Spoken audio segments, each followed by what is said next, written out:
All right, we're back.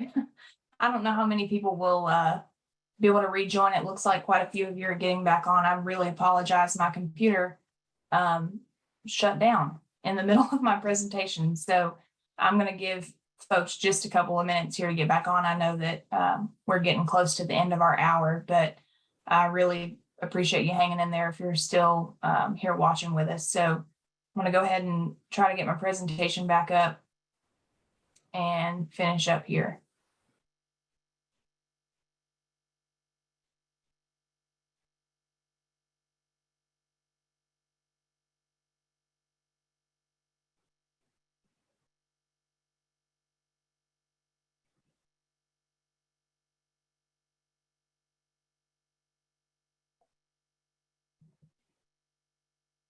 All right, let's see if we can get back to where we were.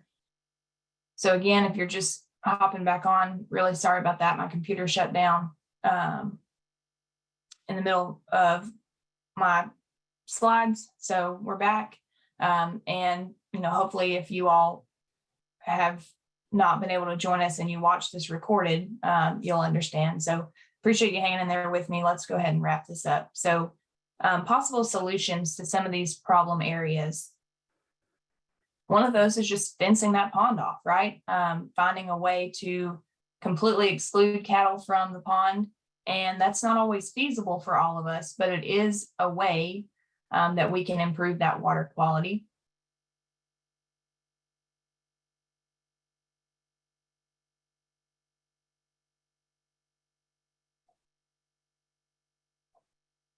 All right, another thing is adding just an access point. So, if we don't want or don't have the ability to run water, either municipal water, well water, or pump water out of a pond or an area that's got, water holding capacity, then we can provide access without allowing cattle to fully get into the water. So having, geotextile fabric or gravel here, let cattle come down and get a sip of water and then go back into their grazing area. They're not going to want to stand on that gravel for too long. So it encourages them to just stay there long enough to drink and then go back. That's another view of that here. So you can see on both sides, they've got a pretty big water resource here. But, just keeping cattle from getting all the way into it. All right, this is a stream bank that has a vegetative buffer. So instead of seeing a lot of that bare soil here around the stream bank, having some vegetation so that if there's any runoff or any excess nutrients in this area, there's something to catch that before it gets into the water. And so, just like I said, the concept of having a dense canopy of forage that pulls water down because there's a lot of roots and plant material there to hold that moisture. And so same thing here. Having vegetation can catch some of that moisture, some of those nutrients, and keep them from just going directly into the water too quickly. All right, this was that kind of crossing path that we saw from one pasture to another. So fencing it off where cattle can't get, into the stream on each side, but they can still cross over, and we haven't impeded water flow here. Same thing here, fences, on either side, providing a way to walk through with that gravel, a way that allows water to flow still, but we're keeping them out of the full stream. Here's another crossing point. And so let's talk about, how cattle move around in a grazing system and kind of these impacts that they have on water areas. So when cattle graze in the morning, they get up and search for water, and then they typically search for shade. And so then they'll, move and go into a bout of grazing or have a meal, and they moved away from the stream. And then as they get hot, especially in the summer, they're going to gravitate back towards, less intensively grazing and more spending time trying to cool off, and especially where they're able to drink. And then in the evening, they're going to move back away from that water source. And so we know that cattle are moving throughout this system, and, spending some time in the water, some time in the forage and back and forth. And so if we can manage that more closely and understand when they're going to do that or how they're going to do that, then we can start to manage these watering points a little bit easier. So just to recap some of the solutions, if you have a heavy use area, a winter feeding area, or somewhere that cattle spend a considerable amount of time, then, finding a way to reduce that runoff from that area is going to be important. And so that would be things like providing surface drainage. So having a gravel area instead of just what ends up being mud, essentially. Prevent ponding of water. So if an area has been pugged or has a lot of hoof pressure and holds a lot of water, trying to keep that from happening by either putting some more forage down or kind of spreading that area out. Removing undesirable materials, anything that's going to create, again, more of that ponding effect. And like I mentioned, having geotex cloth over an area with stone, just to keep that water to being allowed to drain and not to stand in that heavy use area. All right, supplemental feeding areas. Like I mentioned, if you have them near water, there's a huge buildup of nutrients here, both from excrement and just all of this hay waste. And so if you have this on a slope that goes towards water, or if it's near surface water, that nutrient runoff is going to go directly into that water. And so either keeping these away from water or even just moving them frequently is going to be helpful. And moving those feeding areas frequently is important anyway, because it helps to spread out that nutrient over a larger area. If you continuously feed hay in the same place every year, you're going to get a buildup of nutrients and fertility, which can be useful if spread over the whole farm, or at least a larger area. Like I said, we don't see a whole lot of confined feeding settings here in Tennessee, but some folks do have a dry lot or handling facility where they may have cattle for an extended period of time. And so if we do see that is mostly exposed soil, trying to have a vegetative border between any open water and that confined area will eliminate some of that runoff from entering into the water source.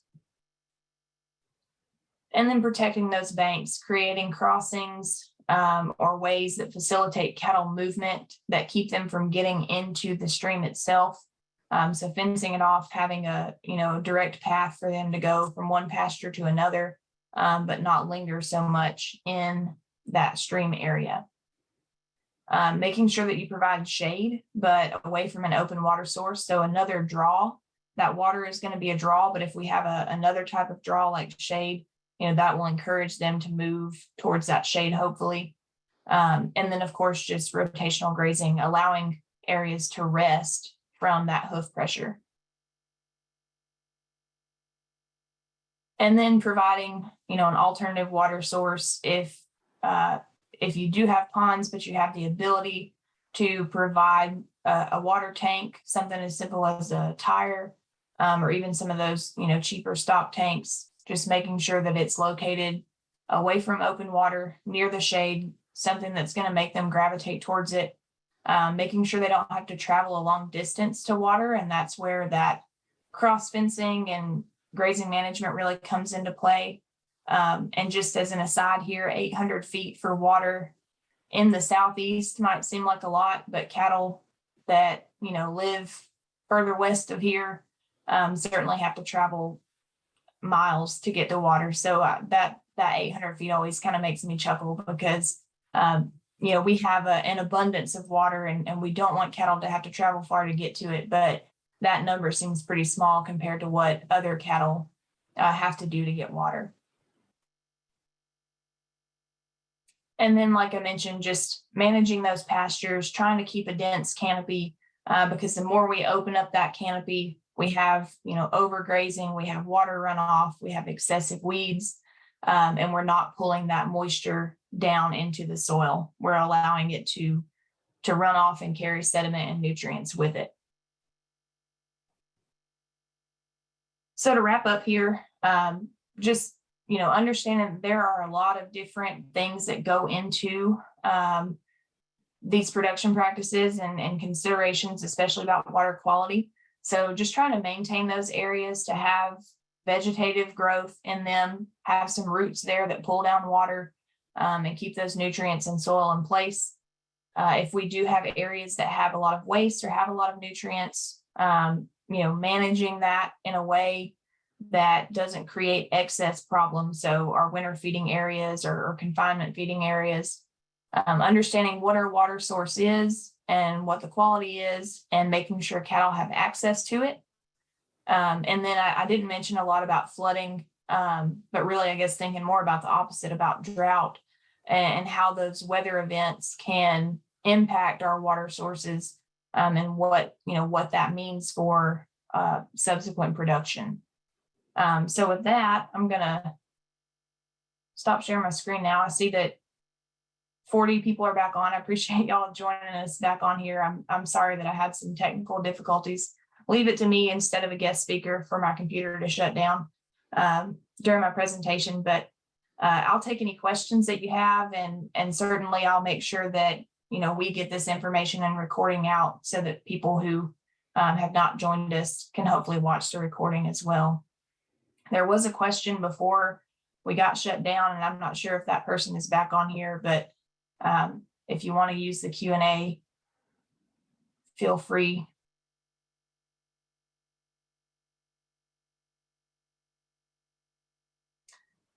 So a previous question about studies on pharma residue and municipal water. I'm not sure about that off the top of my head. There may be some studies out there. Not anything that I'm familiar with right away, but I'd certainly be happy to look and see, and follow up with you if you have more questions about it. I know that some things that we have been involved in or been asked about is, some of these big facilities that are being built. One good example is like the battery plant in Spring Hill, or some of those big facilities that have wastewater. Often have questions about how they can use that wastewater and if it affects forage growth or forage quality. And so that's one thing that I'm interested in knowing more about and being involved in answering those questions. But again, this, pond water, and I try not to harp on it too much because I know that they're a way that we can use natural water sources. But I do think that we can do a good job managing those and try to have the best water quality that we can have, even if we do have to rely on ponds. So it's just something that I've gotten excited about, and I hope that we can see some improvement in the way that we use ponds.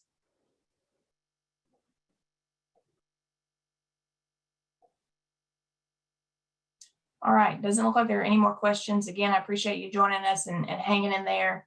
And we will see you all. Oh, there's one more here. What's your recommendation on how to water your cows when doing rotational grazing? And I have well water. What about freezing? So for well water for rotational grazing, I know that there are some systems out there that are kind of a temporary, it's like a movable water tank. And so you have kind of these quick connect systems where you can move that water and allow water to be filled in those tanks in every kind of paddock that you have. And, NRCS is a really good program that can help with some of that water resource work, help you set up some of those rotational systems specifically around getting those water sources into every paddock. And I don't work for NRCS, but I know that that's a program that they have. What about freezing? So that is a challenge.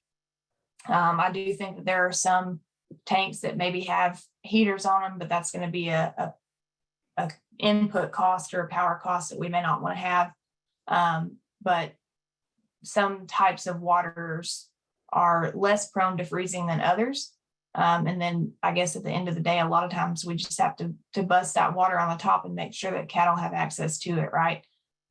So still some challenges out there with, how we can make this easy and labor friendly, and still make sure that cattle have access in all the places that they're in.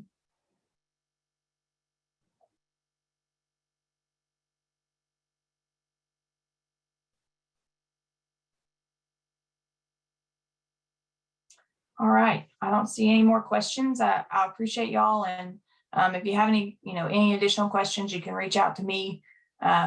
Katie Mason, my email is kmason21@utk.edu. You can find my information on the UT Beef website, and let me know if you have anything else. So I appreciate y'all, and we will see you next time.